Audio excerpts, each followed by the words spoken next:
Assalamualaikum warahmatullahi wabarakatuh. Halo semuanya, perkenalkan nama saya Zaidan Alwakil Rizal. Saya dari Psikologi Islam kelas 1B.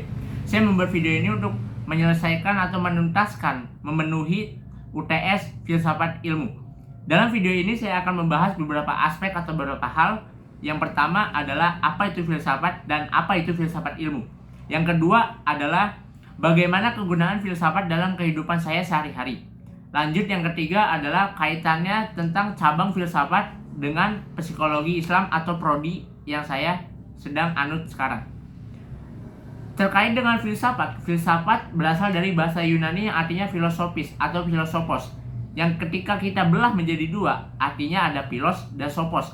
Philos itu sendiri adalah cinta dan sopos itu kebijaksanaan. Jadi filosopos adalah cinta kebijaksanaan. Terkait dengan definisi filsafat, menurutku filsafat adalah kedisiplinan intelektual tentang pemahaman yang mendalam terkait dengan pertanyaan-pertanyaan mendasar. Jadi kedisiplinan intelektual filsafat ini dengan kata lain adalah mengkritisi sesuatu hal. Nah, terkait dengan kehidupan, realitas, atau konteks-konteks yang abstrak. Nah, lanjut kepada filsafat ilmu. Filsafat ilmu adalah filsafat sendiri itu sudah saya jelaskan, dan ilmu itu adalah pengetahuan. Jadi dengan kata lain, filsafat ilmu adalah pengetahuan tentang filsafat itu. Jadi istilahnya adalah filsafat ilmu adalah jawaban dari filsafat itu sendiri. Jadi ketika kita bertanya tentang bagaimana kenapa air laut itu tidak tumpah padahal bumi itu bundar, nah jawabannya adalah gravitasi. Nah jawaban itu sendiri adalah konteks dari filsafat ilmu itu sendiri. Lalu bagaimana kegunaan filsafat dalam kehidupan saya sehari-hari? Dalam kegunaan ini terkategori adanya kepentingan tersendiri-sendiri. Jadi maksudnya bagaimana? Dalam konteks bagaimana kegunaan ini, saya membedakan menjadi dua. Ada yang always, ada yang usually. Nah, saya ini terkategori adalah orang dalam komplotan yang usually ini sendiri. Jadi saya bisa mencantumkan pemikiran berfilsafat saya, namun tidak selalu, tapi sering. Nah, dalam konteks ini terkadang saya berpikiran bahwa kenapa agama itu harus Islam? Itu adalah konteks bagaimana ketika saya beribadah atau ketika saya memahami agama, itu saya memakai persoalan hal begitu. Atau dengan kata lain, saya menggunakan konteks filsafat itu ada waktunya tersendiri. Lalu terkait dengan cabang filsafat, saya memahami bahwa ada tiga, yakni ontologi, epistemologi, dan aksiologi. Nah, ontologi itu sendiri dalam psikologi membahas tentang objek apa yang ada di psikologi. Nah, terkait dengan psikologi itu adalah sesuatu hal yang membahas tentang psikis atau dengan kata lain jiwa. Jadi, ontologi dari psikologi adalah kejiwaan atau jiwa itu sendiri. Lalu epistemologinya adalah bagaimana cara kita mendapatkan ilmu itu atau pemahaman tersebut. Apakah selain dari observasi atau teoritis saja? Nah, terkait dengan epistemologi ini sendiri bagaimana cara mendapatkannya, kita sebagai mahasiswa pasti di kelas kita dibahas oleh dosen kita.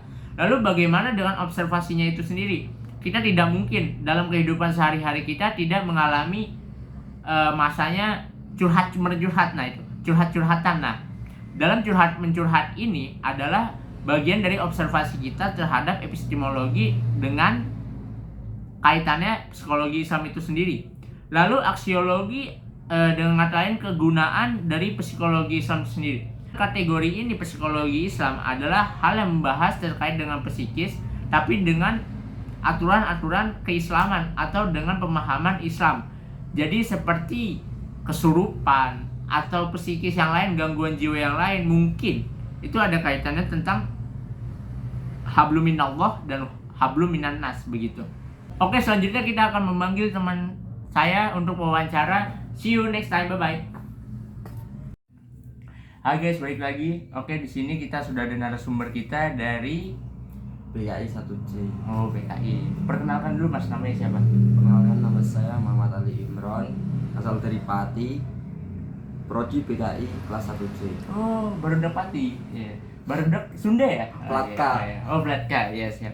Oke, di sini kita nggak usah gimana-gimana, nggak usah terlalu nervous atau terlalu tegang, kita ngobrol santai aja ya Mas. Kita ini Ya.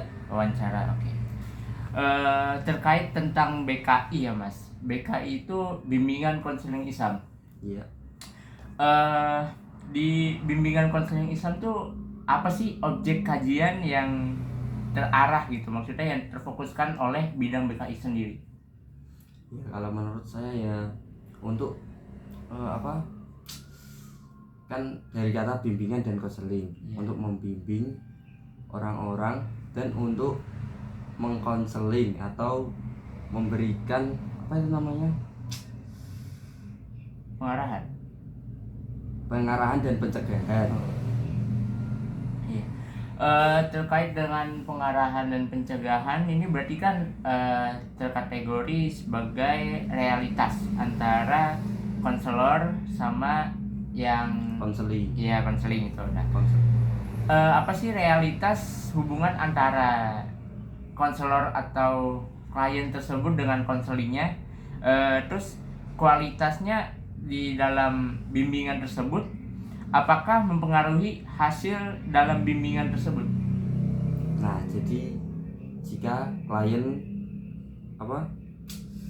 datang kepada konselor, nah itu otomatis konselor itu memberi pengarahan dan memberi solusi terhadap klien tersebut. Nah, jadi akan memberi dampak yang lebih baik ke depannya untuk klien tersebut.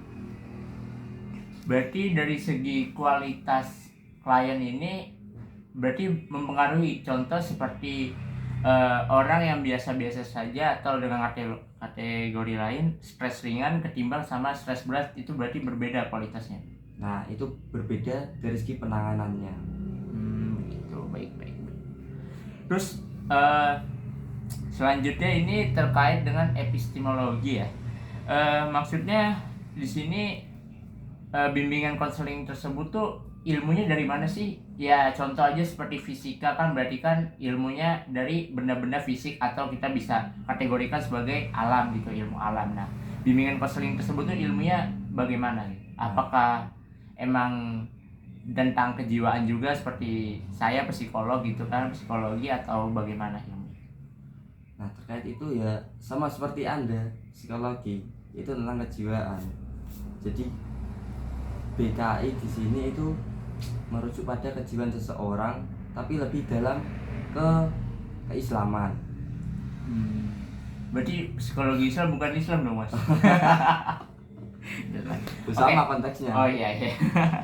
Terus dalam BKI tersebut tuh ada nggak sih maksudnya lu Mas mempelajari bagaimana teori untuk agar bimbingannya menjadi lebih lancar lagi, atau ya metode-metode apa sih yang dilakukan oleh ya bimbingan konseling atau BK tersebut?